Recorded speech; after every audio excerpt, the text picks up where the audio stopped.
Et moi, j'ai un principe au niveau de mon église locale. Si vous me permettez, je vais appliquer ça ici. Vous êtes d'accord avec moi? Oui. Vous êtes d'accord? Oui. Si vous êtes d'accord, vous pouvez pour le Seigneur.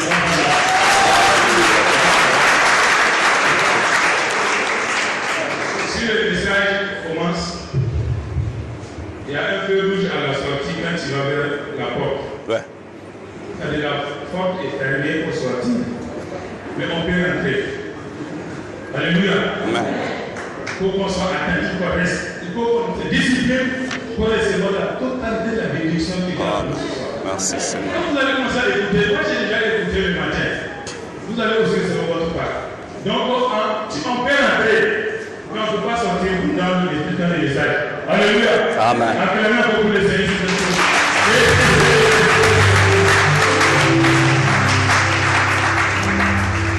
Donc soyez disciplinés. On est là à part au nom de l'Éternel. Parce que nous sommes là vraiment pour le Seigneur. Donc on reste tranquille, c'est rester aussi pour le Seigneur. Amen. Et vraiment, je vais laisser toute la place à l'homme de Dieu qui vient après préparer déjà moins depuis des milliers de kilomètres et qui a fait déplacer au Niger pour bénir. Amen. Et les téléphones qui sont une bénédiction en même temps qu'une perturbation, il faut les contrôler. Pas entendre des cris de téléphone. Donc vous pouvez mettre hors tension ou en sous-vibration. En tout cas, la porte c'est permis. Donc essayons de en tout cas maîtriser votre téléphone pour ce qui est dans les dérange pas pendant les messages. Que Dieu bénisse et je les Alléluia, alléluia, alléluia, alléluia, alléluia.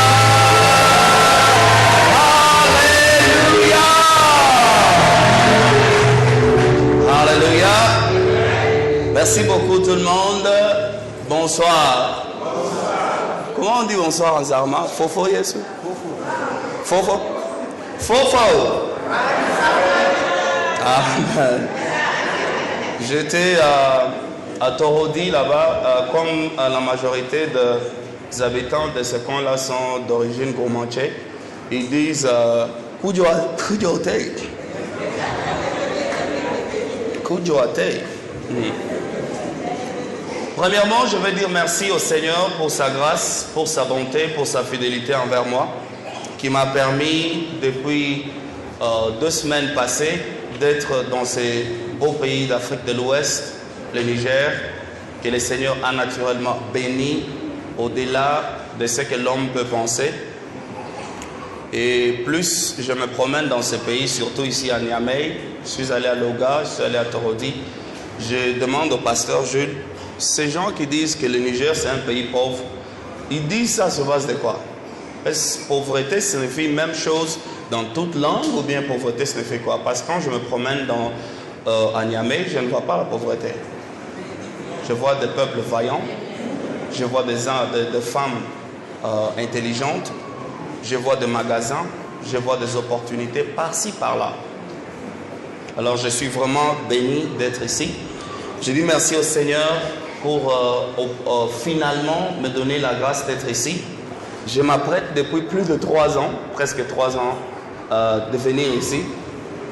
Et chaque année, quand je prépare venir ici, le Seigneur change toujours de programme.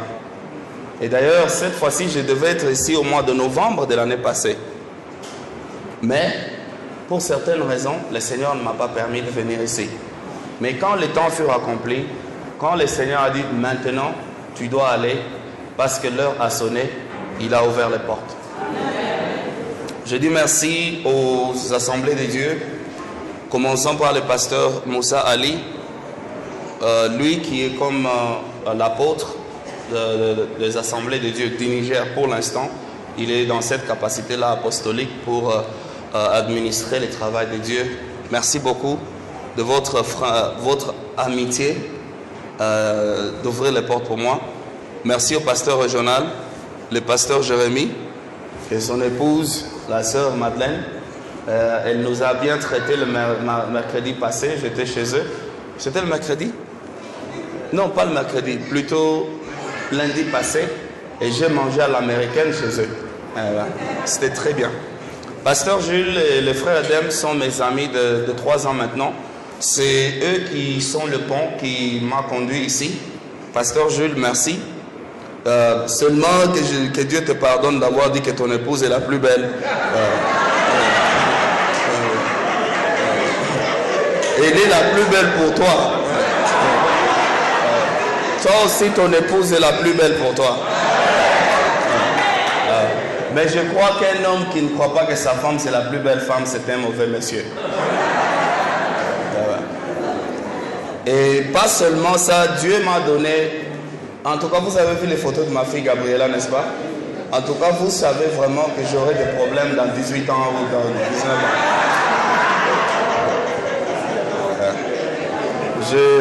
Je ne sais pas si dans 15 ans je vais acheter un revolver ou quoi que ce soit. Je ne le ferai pas parce que le Seigneur est avec nous. Mais Dieu soit loué. C'est une bénédiction d'être en famille. Les choses sur lesquelles je vais m'entretenir avec vous aujourd'hui, demain et le lendemain vont changer votre vie. Il y a une dame là, je n'arrive pas maintenant à la voir. Quand elle est entrée ici, je crois il y a 30-35 minutes, le Seigneur m'a dit, voici celle que je vais bénir. Si je te vois, je vais te rappeler que c'est toi. Mais tous comme vous êtes là, l'histoire de votre vie va changer. Et pendant cette semaine, il y aura des guérisons. Pendant cette semaine, il y aura des miracles.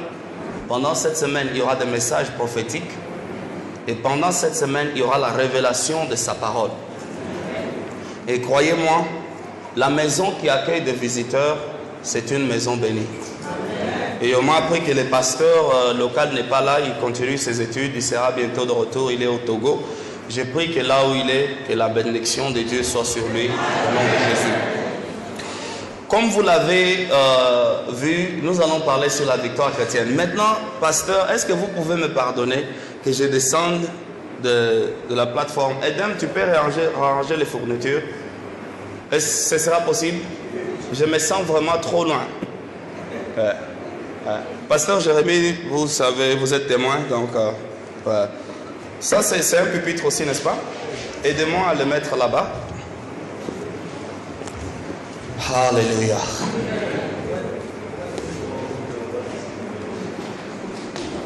Oh.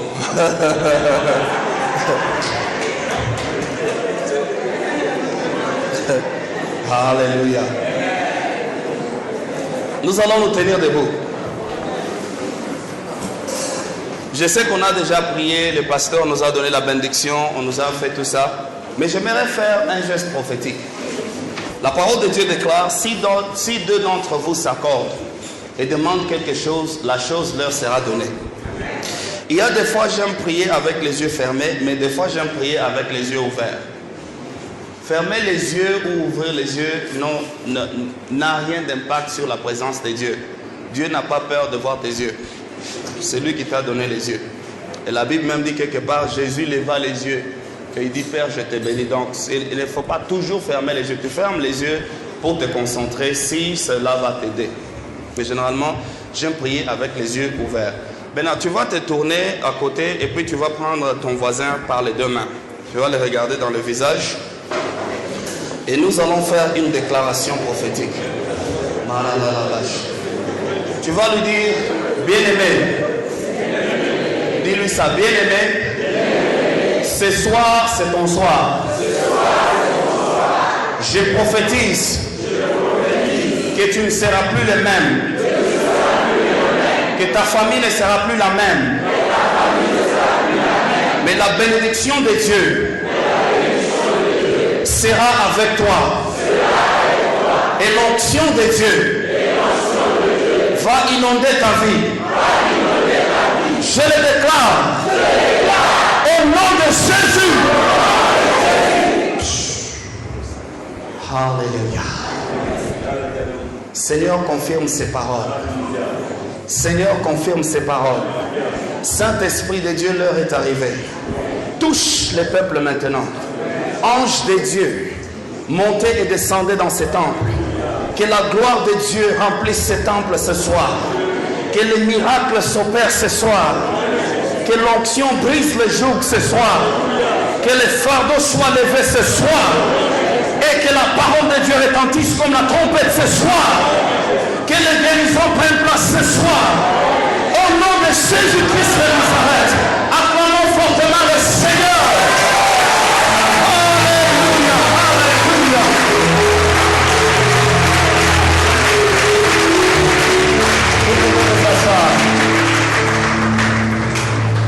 Nous allons prendre nos Bibles et nous allons aller dans le livre de Matthieu chapitre 11. Nous allons lire versets de 1 à 13. Matthieu chapitre 11, versets de 1 à 13. Matthieu, premier livre du Nouveau Testament.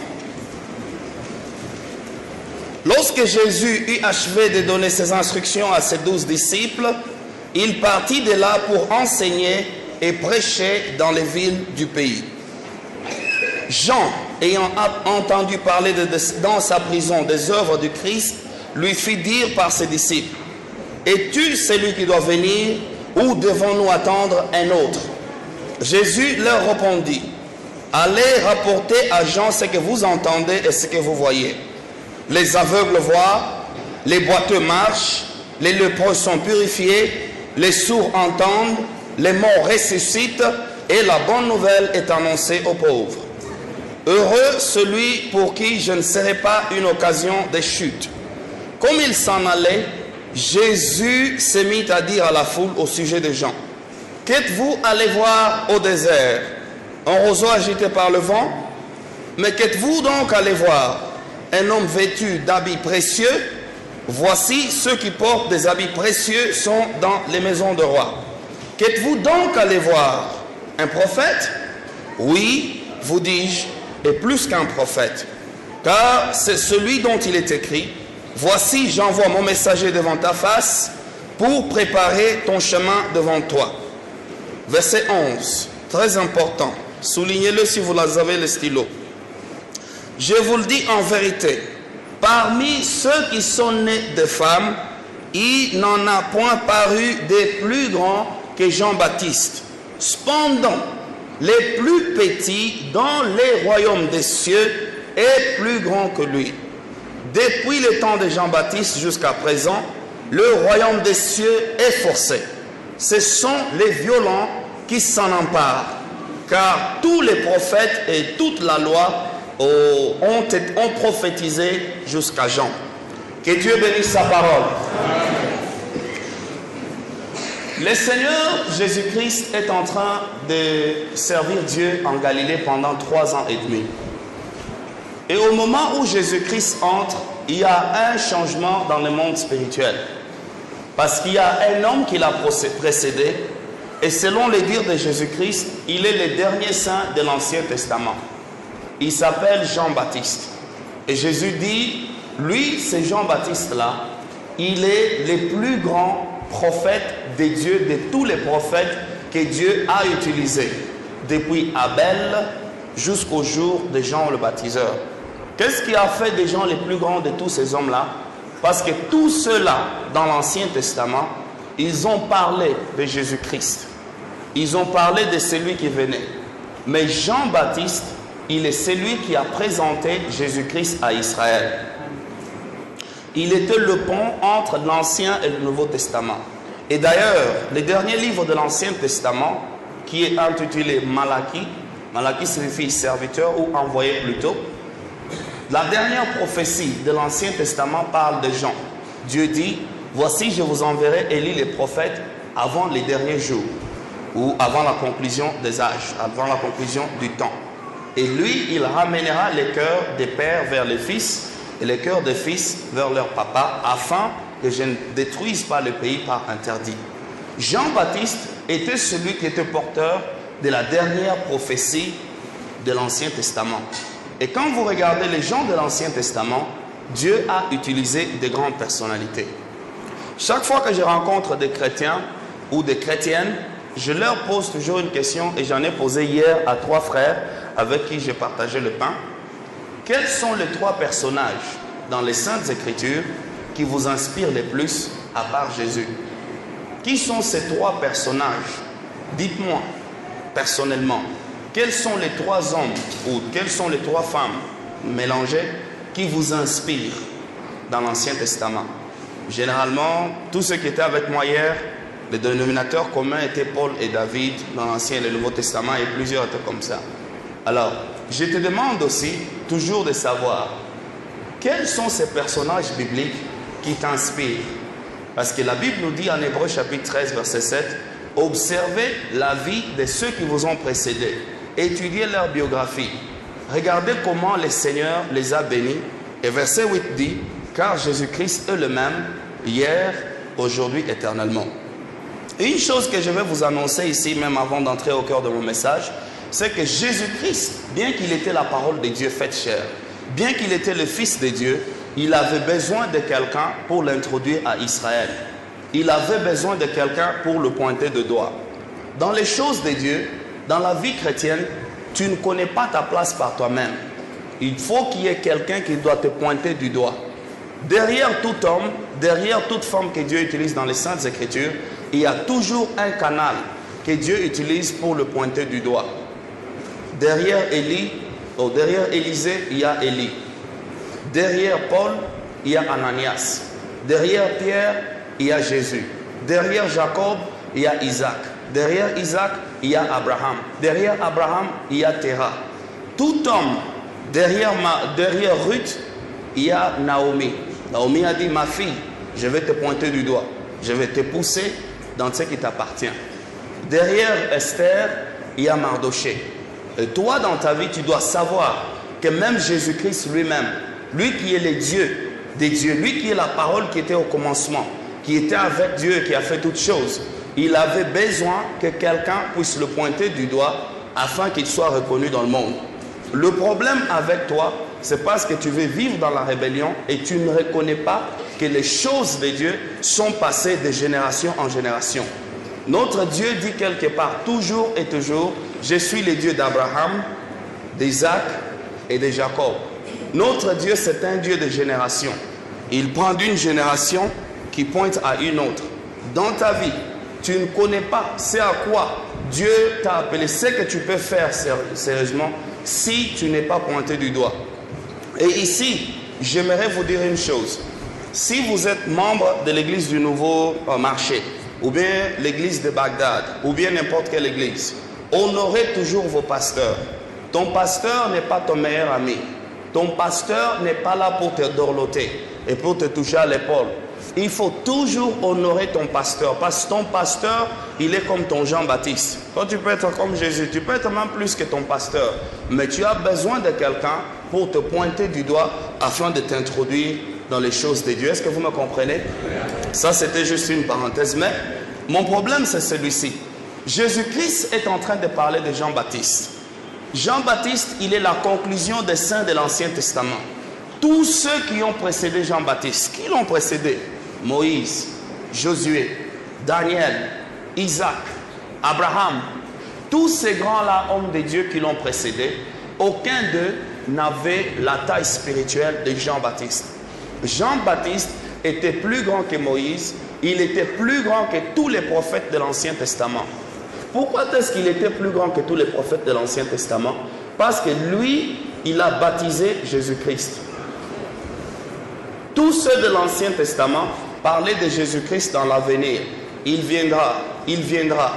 Mais lui, Jean-Baptiste, est venu et il a pris Jésus-Christ. Il a dit à Israël, voici l'agneau de Dieu qui ôte les péchés du monde. Et il lui a même dit, comment est-ce que toi, mon Seigneur, tu viendras à moi pour que je te donne le baptême? Et Jésus, il s'est humilié. Il lui a dit, non, fais la justice de Dieu. Et pour un être humain, né d'un père et d'une mère, prendre ses mains qui sont salies par les péchés adamiques, les poser sur la parole pure de Dieu et les tremper dans l'eau, c'est le plus grand privilège qu'un humain ait eu. Maintenant, regardez ce que Jésus dit. Jésus dit, du temps, depuis le péché d'Adam jusqu'à Jean-Baptiste, aucun humain n'avait compris le mystère du royaume des cieux. Dieu n'avait pas encore ouvert les entrailles du royaume des cieux à l'humanité. Et Jean-Baptiste était le dernier de tous les saints. Quand Jésus est venu, il a fermé la page de l'Ancien Testament et il a ouvert la page du Nouveau Testament. Jésus est le premier saint du Nouveau Testament. Et tous ceux qui sont dans le Nouveau Testament, inclus toi et moi, et Paul et tous ceux du Nouveau Testament, nous sommes dans le royaume des cieux. Suivez ma logique. Et Jésus dit, depuis les prophètes jusqu'à la loi, tous ont prophétisé jusqu'à Jean-Baptiste. Arrivé à Jean-Baptiste, les choses ont changé. Et qu'est-ce qui a changé? Maintenant, le royaume des cieux est venu vers les hommes. Jésus-Christ, quand il est venu dans ce monde, il est venu pour amener le royaume de Dieu. Allons-y un peu lentement, je vais vous dire quelque chose. Et ne soyez pas troublés. Est-ce que vous savez pourquoi ça a pris jusque-là, plus de 2000 ans, que Jésus-Christ n'est jamais revenu dans ce monde pour nous enlever? Est-ce que vous savez pourquoi? La Bible dit, voici, je viens bientôt. Mais bientôt quand? Quand je suis venu au Seigneur, j'avais 13 ans. Et je me suis dit, avant que je ne totalise 30 ans, le Seigneur sera déjà ici. Je n'ai pas besoin d'étudier, je n'ai pas besoin de me marier, parce que Jésus vient, il va m'emporter au ciel. Et maintenant, quand je regarde, Jésus n'est toujours pas venu. Pourquoi est-ce qu'il n'est pas venu? Et l'apôtre Paul, quand vous lisez bien l'apôtre Paul, il était sûr qu'il ne mourra pas et qu'il verra le jour du Seigneur. C'est ce qu'il a écrit en 1 Thessaloniciens chapitre 4, verset 17, que nous qui sommes vivants encore, nous ne mourrons pas, mais nous irons tous à la rencontre du Seigneur. Même l'apôtre Paul, ça pensait que Jésus viendrait à son temps. Mais pourquoi Jésus n'est pas encore venu? Pourquoi est-ce que Jésus n'arrive pas toujours jusque-là? Je vais vous dire pourquoi. Parce qu'il n'est pas pressé de t'amener au ciel. Il n'est pas pressé. Que je vous dise quelque chose qui va vous choquer, mais recevez ça avec révélation dans votre cœur. L'homme est inutile à Dieu au ciel.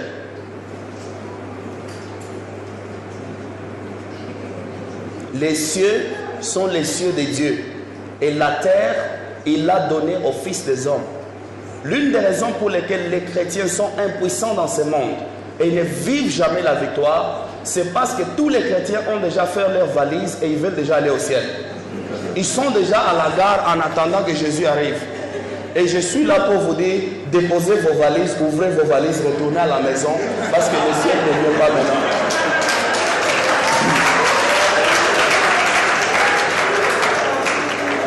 Pourquoi est-ce que Jésus n'est pas encore venu jusque-là? Parce que Dieu ne veut pas seulement t'amener au ciel. Il veut qu'avant que tu n'ailles au ciel, toi, tu puisses refléter le ciel ici sur la terre. C'est pourquoi il a dit, quand vous priez, dites, notre Père qui est aux cieux, que ton nom soit sanctifié, que ton règne, non pas que nous partions, mais que toi, tu amènes ton règne ici. Dieu ne veut pas te prendre comme un misérable, que tu étais battu par le diable. Donc, si Dieu n'était pas venu à -5, ça n'existerait plus pour toi. Non. Dieu veut que quand tu marches ici sur la terre, comme le livre de Proverbes dit, le méchant fuit sans que personne ne le poursuive. Mais le juste a de l'assurance comme un jeune lion. Dieu veut que quand tu marches ici sur la terre, que les principautés, que les dominations sachent ce que Dieu peut faire.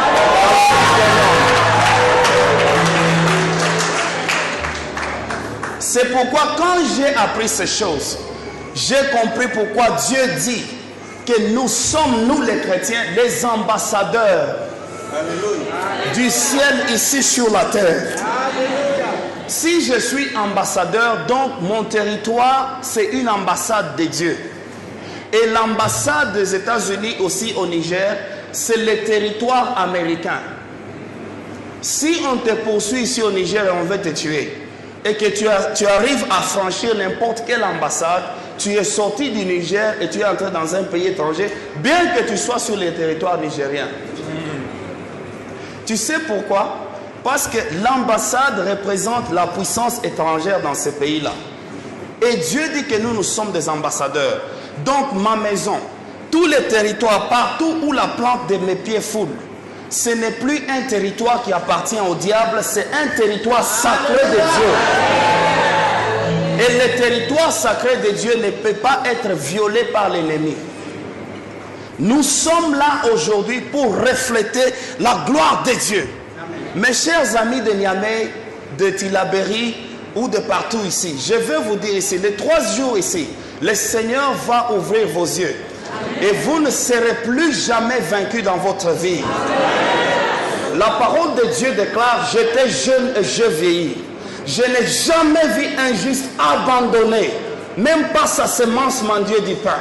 Je vous dis, après ce séminaire, vous ne pourrez jamais mendier du pain dans votre vie. Jésus-Christ ne revient pas pour une église fatiguée. L'apôtre Paul nous dit en Éphésiens chapitre 5 qu'il revient pour une église purifiée, sans rides, sans plis, sans déformation. C'est pourquoi nous sommes là.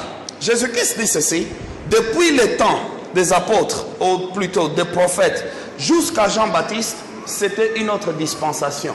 Mais maintenant, nous sommes entrés dans une nouvelle dispensation que lui-même appelle les royaumes des cieux. J'aimerais que vous vous rappeliez de ceci. Si vous oubliez tout ce que je veux prêcher, parce qu'en théologie, on m'a appris ceci. L'Église retient 1% de ce que l'orateur dit. Donc la plupart des choses que je vais dire, vous allez oublier juste quand vous sortez de la porte là-bas. Mais maintenant, écoutez ceci. Si vous oubliez tout ce que je vous ai dit là, n'oubliez pas ceci. Vous êtes le représentant de Jésus dans ce monde ici. La Bible dit, tel qu'il est, tel que nous sommes aussi dans ce monde. Alors, nous sommes partis d'une dispensation ancienne et la personne qui a fermé cette dispensation-là, c'est Jean-Baptiste. Et nous sommes entrés dans une nouvelle dispensation dans le Nouveau Testament. Et cette dispensation s'appelle la dispensation du royaume. Et maintenant, Jésus-Christ nous dit ceci. De tous ceux qui sont nés des femmes, de tous ceux qui ne sont nés des femmes, quelle est la première personne à être née des femmes? Ah, merci beaucoup, c'est Caïn. Le premier né des femmes, c'était Caïn. Donc, depuis Caïn jusqu'à Jean-Baptiste, Jean-Baptiste était né avant Jésus. Donc, de tous ceux qui sont nés des femmes jusqu'à Jean-Baptiste, Jésus-Christ n'était pas inclus là-bas parce que Jean-Baptiste, le dernier né des femmes, Jésus-Christ était né 6 mois après Jean-Baptiste.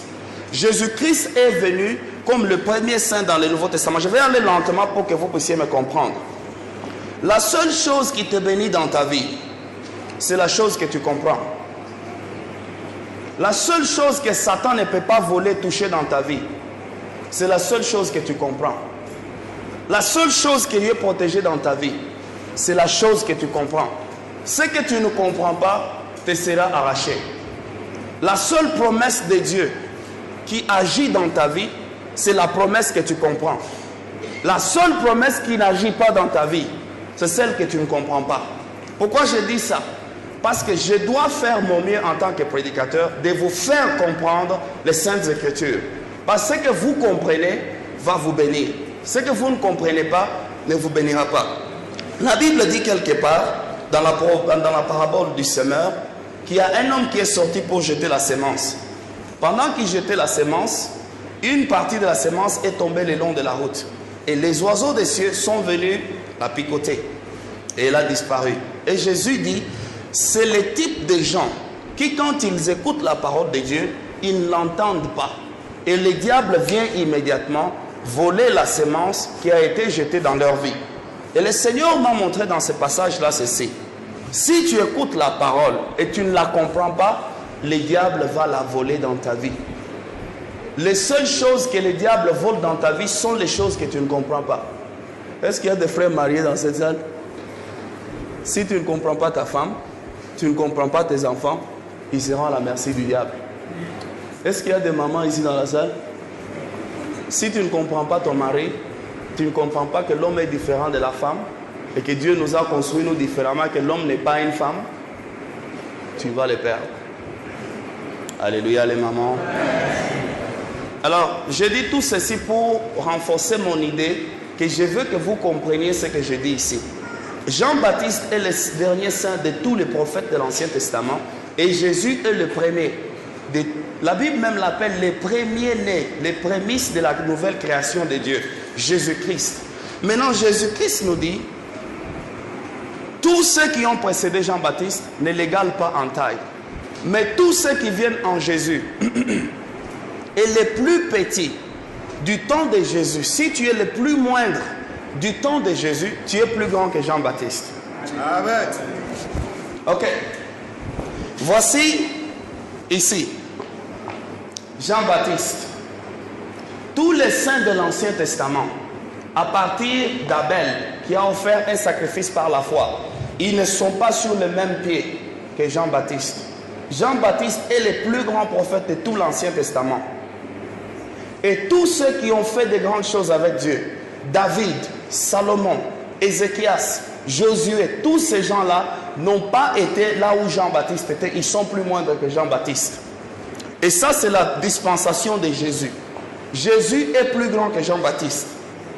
Et en Jésus-Christ, tous ceux qui sont plus petits, ceux qui ont la plus moindre force, les frères et les sœurs qui ne comprennent pas encore bien les choses de Dieu, disons ceci, ceux qui ont la plus petite onction, les frères là moins sérieux, les sœurs là qui ne jeûnent pas et qui ne prient pas, qui quand ils ont des problèmes, ils ne savent pas quoi faire. Les plus petits dans le corps de Christ là, comme toi et moi par exemple, nous ne savons pas où se trouve Matthieu 7,7. Nous ne savons pas Jean 3,16 dit quoi. Nous les plus petits là, dans les royaumes de Christ, nous sommes plus grands que Jean-Baptiste. Et Jean-Baptiste, lui, il est plus grand que Moïse. Il est plus grand que David. Est-ce que vous comprenez ce que Jésus veut dire par là? Que le plus petit chrétien, il a plus de pouvoir, il a plus d'onction que Moïse. La maman là qui n'aime pas beaucoup prier là, les frères là qui n'aiment jamais lire les Saintes Écritures, ils sont plus loin que Jean-Baptiste. Et comme Jean-Baptiste est plus élevé dans l'Ancien Testament que tous les prophètes, c'est que toi, tu es plus grand que Josué.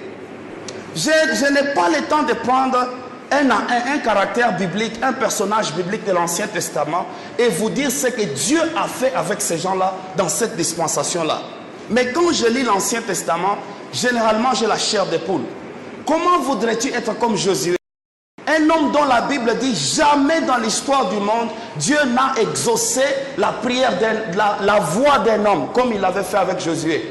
Josué a parlé au soleil et il a dit, soleil, arrête-toi. Il pensait qu'il arrêtait le soleil, non? Josué n'a jamais arrêté le soleil.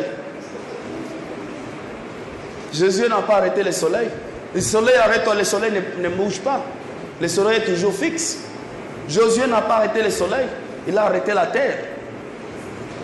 Mais parce que quand tu es sur la terre, tu as l'impression que le soleil se lève et se couche. Le soleil ne se couche pas.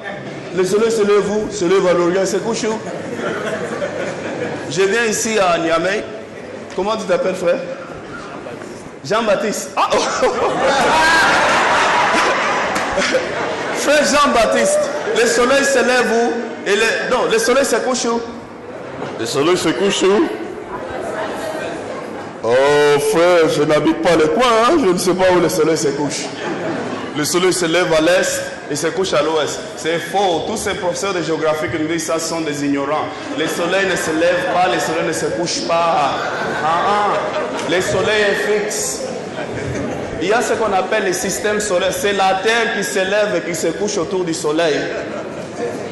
Et comme Josué, il est sur la terre, quand tu regardes là, si tu es dans le train et vous êtes sur votre rail et il y a un autre train à côté, si tu es assis dans votre train, bien que votre train est stop, si l'autre commence à bouger, tu penseras que ton train est en train de bouger.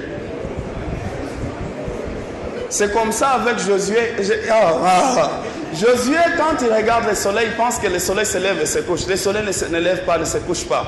Le soleil est solide. Ce qui se lève et se couche, c'est la terre. La terre se lève à l'Orient et se couche à l'Occident. Il faut aller dire ça à ton professeur de géographie. Hein? Il ne connaît pas. Hein? Mais il y a une application en ceci. Il y a une application en ceci.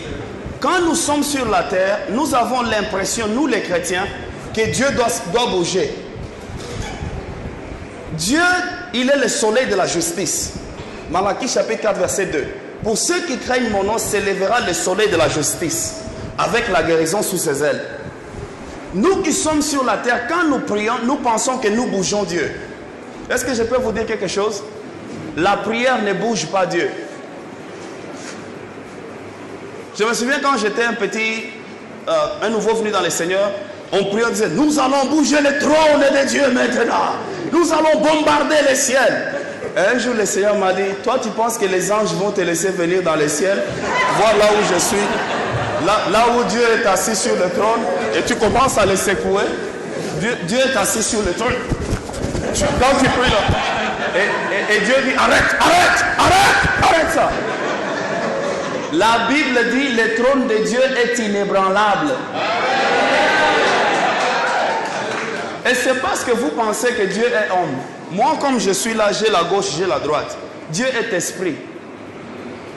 Dieu n'a ni gauche ni droite. Quand on dit la gauche, la droite de Dieu, c'est un langage pour dire la force de Dieu. Quand on dit la droite de Dieu, c'est Dieu dans sa majesté. Quand on dit la gauche de Dieu, c'est Dieu dans la personne de Jésus. Dans la faiblesse. Dieu est esprit. Tu vas l'arrêter comment? Tu vas mettre...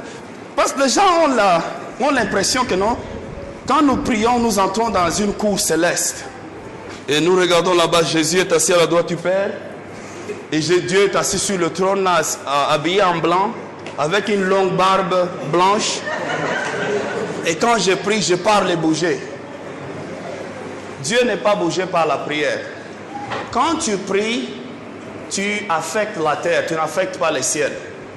Comme Jésus, vous comprenez ce que je dis? Quand tu pries, tu ne bouges pas Dieu, mais tu te bouges toi dans les plans de Dieu. Est-ce que vous comprenez ce que je dis? Quand tu demandes Dieu guéris-moi, ce n'est pas que Dieu descend la guérison. La guérison a été déjà pourvue pour toi par Jésus quand il a porté les meurtrissures dans ses dos. Par ces meurtrissures, nous sommes guéris. Quand tu pries, tu ne demandes pas à Dieu de te donner la guérison, mais Dieu surnaturellement met sa main sur toi et il t'enfonce dans les meurtrissures de Jésus. La prière n'a fait... Mais écoutez seulement ceci. Josué a arrêté le soleil comme il le pensait. Il a arrêté la terre. Il a arrêté la terre. Et Dieu dit que toi, tu peux faire plus que Josué. Moïse, il avait la gloire de Dieu sur son visage. Quand Moïse marchait, les gens ne pouvaient pas le regarder. Il était comme ce projecteur-là. La gloire de Dieu brillait sur Moïse. Et Dieu dit, je connais Moïse face à face. Moïse, c'est l'homme qui a vu Dieu par le dos.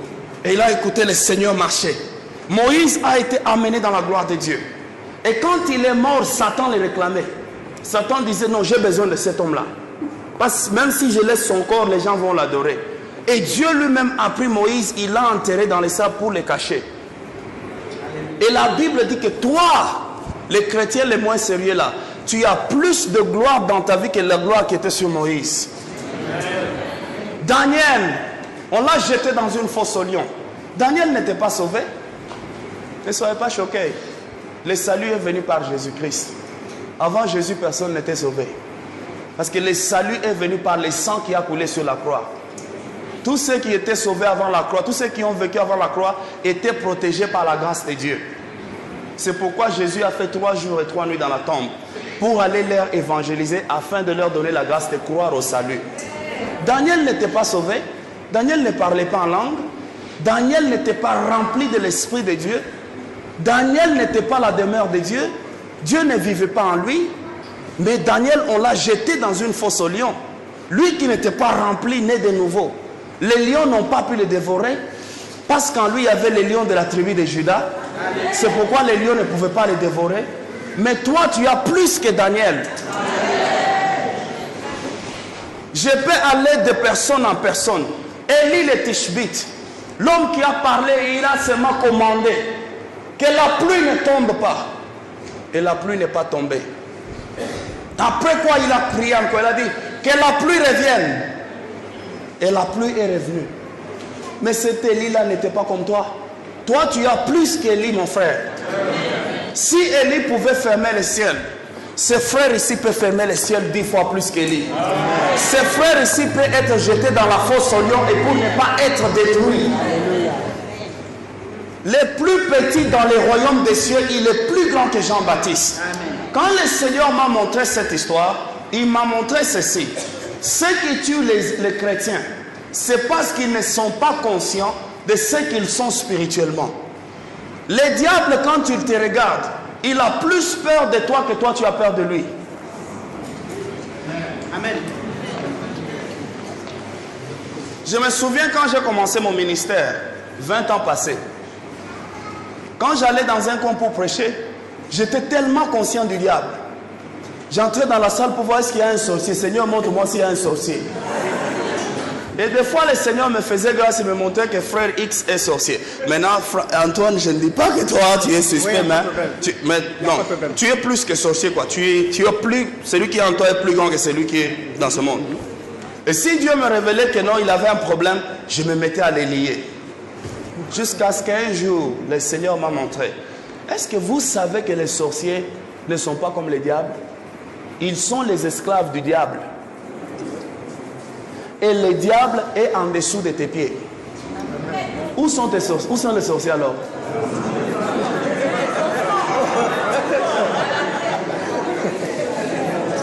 Qui doit avoir plus peur de qui? Moi ou bien les sorciers? Mes chers frères et sœurs, la Bible dit dans le livre des Proverbes, l'homme est tel sont les pensées dans son cœur. Ce que tu crains, c'est ce qui va t'arriver. Le juste vit par la foi. La foi signifie quoi? Ça signifie dire oui à ce que Dieu dit. Bien que je ne vois pas ça, bien que je ne touche pas ça, mais parce que Dieu a dit, je crois en ce que Dieu a dit. Nous sommes plus grands que ce que nous paraissons là. À cause du temps, voyez avec moi le livre des Galates. Est-ce que quelqu'un est béni jusque-là? Si tu n'es pas béni, tu as un problème. Tu écoutes un message comme ça et ton feu n'est pas allumé. En tout cas, ton bois est tellement mouillé que non, il faut l'exposer au feu. Il faut le mettre au soleil. Allons-y dans le livre des Galates, chapitre 4.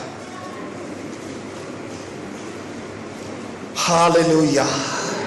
Oh, Karalaba. Galates, chapitre 4, verset 1. Assurez ce verset si vous avez un stylo. Soulignez-le dans votre Bible. Galates chapitre 4 verset 1. Or, aussi longtemps que l'héritier est enfant, j'ai dit qu'il ne diffère en rien d'un esclave, quoiqu'il soit le maître de tout.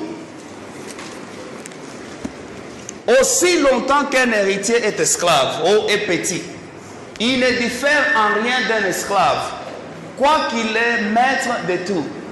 Dieu dit ceci. Tu es destiné à de grandes choses. Tu as un héritage spirituel. Odile, tu as un héritage spirituel. Jeune dame, tu t'appelles comment? Valentine. Valentine, tu as un héritage spirituel. Mais tant que spirituellement tu es encore petit, tu n'as pas encore mûri dans la connaissance de Dieu, tu ne diffères en rien d'un esclave. Et un esclave ici signifie un païen. Tant que tu n'as pas encore mûri dans la connaissance de ce à quoi Dieu t'a appelé, tu n'es pas différent d'un esclave. Je ne peux pas quitter cette chair sans dire ce que Dieu me dit dans les Saintes Écritures. L'image que tu as de toi-même, self-image, l'image que tu as de toi-même, a plus d'impact immédiatement dans ta vie que l'image que tu as de Dieu.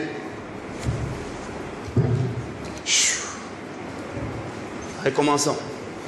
L'image que tu as de toi-même, ce que tu vois de toi, a plus d'impact immédiatement dans ta vie là que l'image que tu as de Dieu. Le problème avec toi, ce n'est pas que tu doutes Dieu. Tu ne mets pas Dieu en question. Tu ne remets pas le Seigneur en doute. Mais le problème, c'est que tu ne te vois pas toi là faire ce que Dieu dit que tu peux faire. La plus grande réconciliation dans ta vie, c'est la réconciliation avec toi-même, entre ton âme et ton esprit. Dans ton esprit, comme tu es là, Éphésiens chapitre 1, 19 à 21 dit que tu as toute la puissance qui a ressuscité Jésus entre les morts. Toi là, tu as ça aujourd'hui. Toi mon frère, tu as la puissance tout de suite là d'ouvrir les yeux des aveugles. Maman, comme tu es là, tu as la puissance de lever ta main et voir les paralytiques marcher. Tu as ça. Ce n'est pas que Dieu va te les donner dans le futur. Non. Tu as déjà ça tout de suite là dans ton cœur. Mais le problème, c'est que tu n'es pas réconcilié avec toi-même. Tu vis avec ta tête au lieu de vivre avec ton cœur. Quand Dieu t'a créé, il a premièrement créé ton cœur avant de créer ta tête. Ton cœur, c'est ce qu'on appelle l'homme intérieur. Et vous voyez là où je mets là? Je mets ici pour ne pas mettre ici, juste pour mettre la différence. Ton cœur, ton esprit est exactement comme Jésus est. Juste comme Ève et Adam. Ève était même chair et même eau avec Adam. Chair de ma chair, os de mes os. Toi aussi, en tant qu'épouse de Christ, tu es esprit, même esprit avec Jésus. La puissance qui était sur Jésus, la gloire qui est sur Jésus, qui était sur Jésus, est dans ce jeune homme ici. Ecclésiaste dit ceci: il y a un mal que j'ai vu dans ce monde. Ce sont des princes qui marchent à terre et des esclaves qui montent sur des chameaux. Vous les chrétiens qui deviez être le flambeau de la gloire de Dieu dans ce monde, vous marchez, il n'y a pas de différence entre vous et les païens. Or la Bible dit, vous verrez la différence entre ceux qui me servent et ceux qui ne me servent pas. Laissez-moi prophétiser sur vous pour vous dire ceci. Niamey saura qu'il y a des enfants de Dieu dans cette ville ici. Ils verront la différence entre vous et ceux qui ne servent pas Dieu. Je n'ai jamais vu un homme qui rencontre Jésus et rester le même. Sa vie change. Sa vie change. La même gloire qui était sur Jésus est sur toi. Mais pourquoi tu ne l'expérimentes pas? Galates chapitre 4 verset 1. Parce que tu n'as pas encore mûri. Il est temps, assemblée de Dieu, de changer votre langage. Change ton langage. Que les pauvres commencent à dire je suis riche. Que les malades commencent à marcher et dire je suis guéri. Il est dit que Jésus s'est chargé de nos maladies. Si Jésus s'est chargé de tes maladies, il est illégal à toi de te charger de ta maladie. Est-ce que je peux vous dire quelque chose? Ce que tu tolères dans ta vie, tu ne peux pas le changer. La seule chose que tu peux changer dans ta vie, c'est la chose que tu ne tolères pas. Fais l'inventaire maintenant de ta vie. Est-ce qu'il y a des choses que tu n'aimes pas? Est-ce qu'il y a des choses qui sont contraires à la volonté de Dieu? Et s'il y en a, ne tolère pas ces choses-là. Prends autorité sur ces choses-là. Demain, je vais vous enseigner certains principes que je vois maintenant se manifester dans mon église et dans tous ceux qui m'écoutent. Et vous allez voir ce que je vais parler. Demain, invitez tous ceux dont vous pouvez inviter. Je ne suis pas venu des États-Unis ici pour vous étonner, vous émerveiller avec quelque chose. Je n'ai pas ce temps-là. Je n'ai pas ce temps-là. Je ne peux pas laisser ma femme et ma fille pour 3 jours pour venir faire de la comédie ici. Je suis sur une mission bien précise. Avant de quitter les États-Unis, il m'a montré des choses qui vont prendre place ici. Il y en a d'entre vous ici. Vous deviez être déjà riches, des millionnaires. Quelqu'un dit, oh, comment est-ce que je dois être un millionnaire? La volonté de Dieu, c'est que je sois pauvre. Les pauvres ne changent pas le monde. Ce n'est pas la volonté de Dieu. Il y a plusieurs d'entre vous ici. Nous, les hommes de Dieu, nous avons besoin que vous, les enfants de Dieu, vous soyez bénis financièrement. Pour que nous n'ayons pas le temps d'aller travailler dans des bureaux, dans des magasins ici. On dit, hé, Jérémie, viens ici. Par un païen là, qui s'appelle Aladji, parce qu'il a beaucoup d'argent. Moi, un homme de Dieu, rempli de la connaissance, de l'onction de Dieu, je dois aller là-bas. Non. On doit nous honorer, nous les hommes de Dieu. Et comment est-ce qu'on va nous honorer si vous les enfants de Dieu, vous êtes pauvres? Votre vie va changer, mes frères. Mets ta main sur ton cœur. Dis ceci, moi. Maintenant, mets ton nom après moi là. Moi, Eddie. Je vais changer le monde. Au nom de Jésus. Reçois cela au nom de Jésus. La Bible dit qu'il te soit fait selon ta foi. Qu'il te soit fait selon ta foi. Qu'il te soit fait selon ta foi. Alléluia. Alléluia. Nous allons nous tenir debout.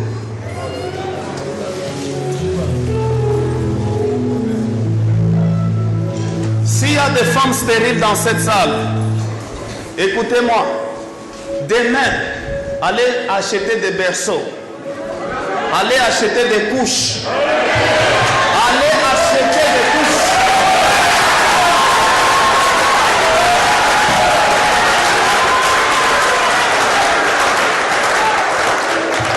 Je commande à la spiritualité de vous libérer au nom de Jésus.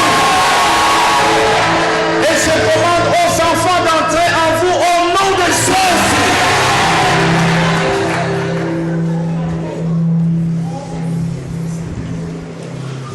Alléluia.